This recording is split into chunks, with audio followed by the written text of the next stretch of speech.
bertemanlah dengan tanpa membeda-bedakan suku, agama, kelas sosial dan lain-lain, dengan tetap menebarkan kebaikan sekaligus juga mengajak setiap teman itu dengan nilai-nilai keadaban, nilai-nilai yang berkarakter.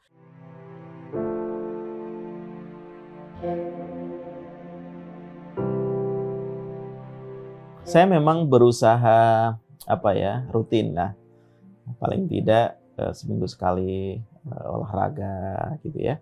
Apakah di hari Sabtu atau hari Minggu, biasanya kami sepeda bareng bersama anak-anak. Ada juga kadang sepeda di belakang rumah, tapi seringkali kita juga bersepeda di nggak jauh dari rumah ya, di area perumahan yang membuat tetap menjaga kebugaran dan kesehatan kita. Jadi bagaimana kita menciptakan suasana hidup yang tetap bahagia, sehat, ceria, meskipun tentu kita membantu permasalahan yang sangat beragam di Komisi Perlindungan Anak Indonesia, maka tetap kesehatan jiwa kita harus tetap dijaga. Kesehatan fisik kita juga harus dijaga dengan baik. Tentu ya, makan, kami memang istri udah sangat paham ya, kalau saya memang terbiasa makan harus tepat waktu. Sarapan harus tetap, siang jam 12 harus makan, karena kalau sore juga begitu, diupayakan tidak lebih dari jam 8 malam.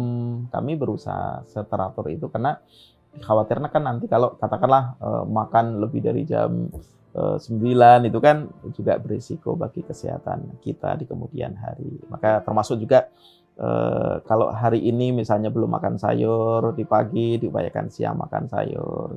Malam misalnya kalau memang ternyata belum makan sayur, kita juga diupayakan ada sayur begitu. Jadi memilih dan memilah asupan gizi dengan pola-pola yang berimbang kami tetap berupayakan dijaga.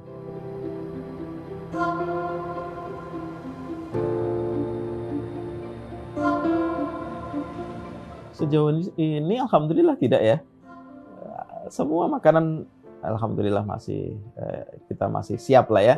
Sate kambing oke, sate oke lah semuanya. Tetapi tentu masih kita tetap menjaga. Kalau hari ini katakanlah misalnya makan sate kambing, besok nggak boleh lah, diupayakan gitu. Jadi tetap menjaga keseimbangan gitu. Karena usia kan sudah 4 ke atas ya. Saya memang favoritnya ikan ya.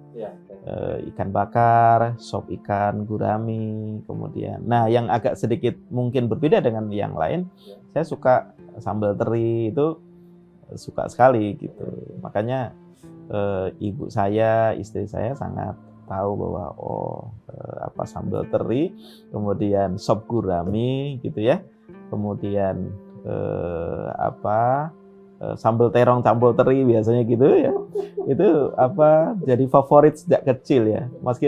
Meskipun katakanlah sekarang mengabdi di Komisi Perlindungan Indonesia, makanan favorit itu tetap dijaga. Apa yang berbahan dasar ikan ya Pak ya? Ya, karena kan saya lahir di Pacitan ya. Pacitan, Jawa Timur. Itu daerah pantai, Mas. Daerah pantai.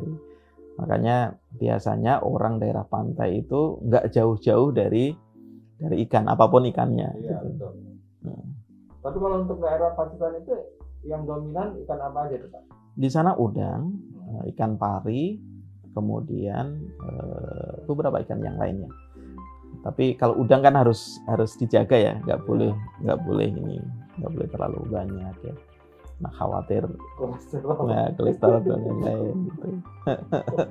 Emang itu penghasil udangnya cukup besar di Pacitan. Dan memang lebih aman buat kesehatan kan ikan itu dibandingkan daging-daging.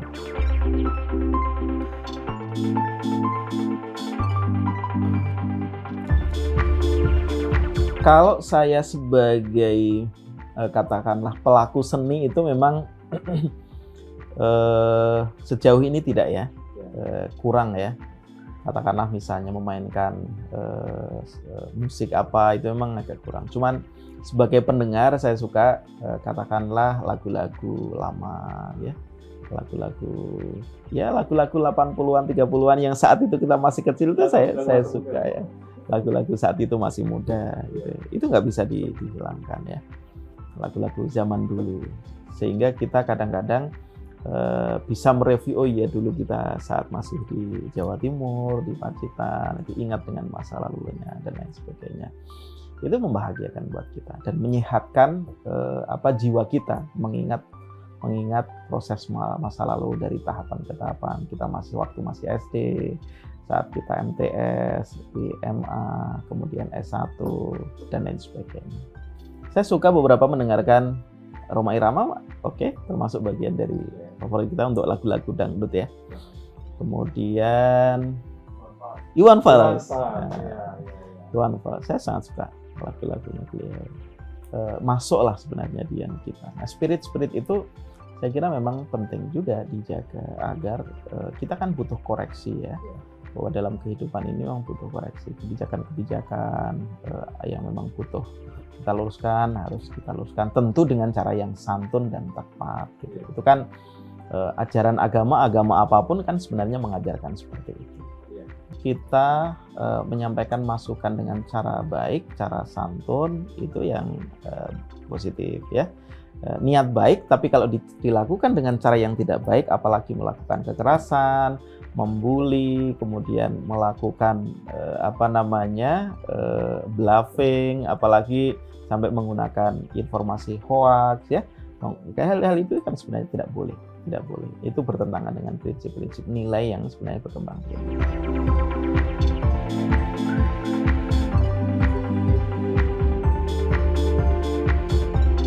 Ya, kami memang punya kesepakatan ya sama keluarga, karena tentu kita tahu bahwa di KPAI kita harus mengabdikan diri secara full. Jiwa kita memang harus masuk. Ini kan di KPAI ini kan bukan panggilan kerja, tapi juga panggilan jiwa gitu ya.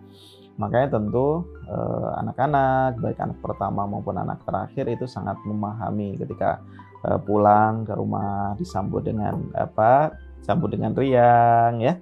Kemudian kita juga sepakati bertemu di waktu tertentu. Kalau misalnya di hari Sabtu kita main bareng sama anak-anak kita.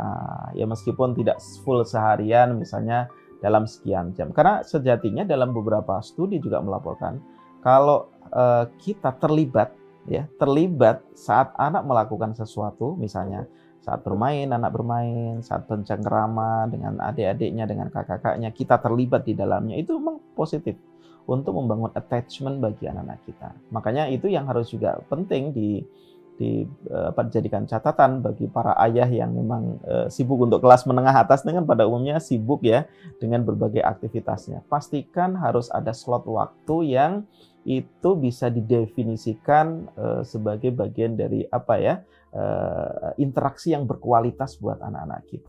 Terkesan berkualitas, itu bisa menumbuhkan attachment. Karena dalam beberapa kasus misalnya fatherless itu bisa terjadi pada saat ayah kita secara fisik hadir di ruang-ruang keluarga, tetapi attachment-nya nggak hadir gitu ya.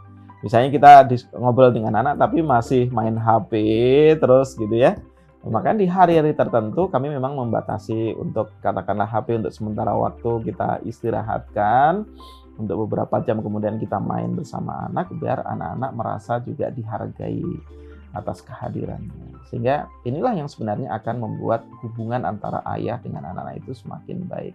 Nah, anak yang kemudian mengalami katakanlah misalnya tidak memiliki attachment, kelekatan dengan ayahnya ya, itu dalam beberapa kasus kan ada kerentanan masalah di kemudian hari. Makanya hati-hati, semua ayah Indonesia tetaplah sediakan waktu secara tepat, terbaik, berkualitas untuk anak-anak kita, sehingga anak tetap terjaga kualitas hubungan terbaiknya dengan ayah. Termasuk juga tentu ibunya, karena dalam beberapa kasus kan ada ayahnya yang punya waktu banyak, tapi ibunya nggak punya waktu banyak gitu ya. Jadi memang dua-duanya harus berimbang, harus semua terlibat di dalam proses pengasuhan.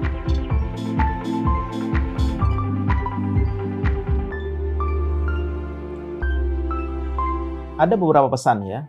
Pesan pertama adalah pastikan pada usia belajar, tetap belajar dengan baik, dengan mengelola waktu yang proporsional, waktu yang tepat dan waktu yang berkualitas ya.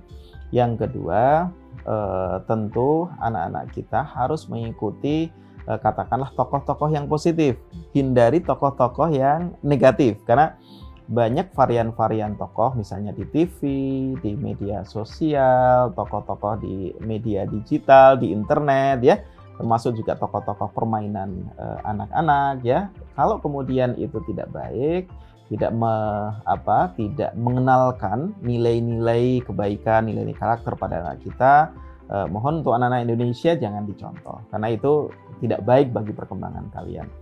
Nah, yang ketiga tentu gunakan waktu yang berkualitas untuk aktivitas yang berkualitas.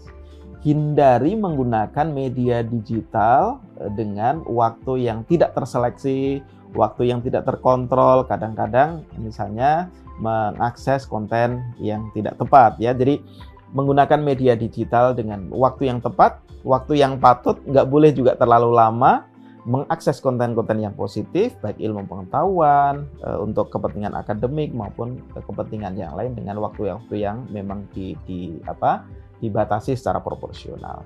Dan terakhir, bertemanlah dengan tanpa membeda-bedakan suku, agama, kelas sosial, dan lain-lain, dengan tetap menebarkan kebaikan sekaligus juga mengajak setiap teman itu dengan nilai-nilai keadaban, nilai-nilai yang berkarakter. Kalau kemudian temannya mengajak melakukan bully, ya dengan santunnya harus kita ingatkan. Karena kerentanan bully di Indonesia juga masih tinggi ya. Makanya tentu kita harapkan pada seluruh anak Indonesia agar kita melakukan sesuatu berdasarkan misalnya nih termasuk juga mengikuti pasal 19 Undang-Undang 23 tahun 2002, mencintai teman ya. Karena itu bagian dari kewajiban. Karena salah satunya bentuk mencintai teman itu tidak melakukan bully, baik bully verbal, bully psikis, ya, bully melalui virtual itu tidak boleh. Karena tingkat bully di media virtual saat ini memang cukup tinggi. Terakhir, tentu tetap menjalankan ibadah sesuai dengan agamanya. Itu penting karena itu adalah fondasi bagi penguatan karakter bangsa ini.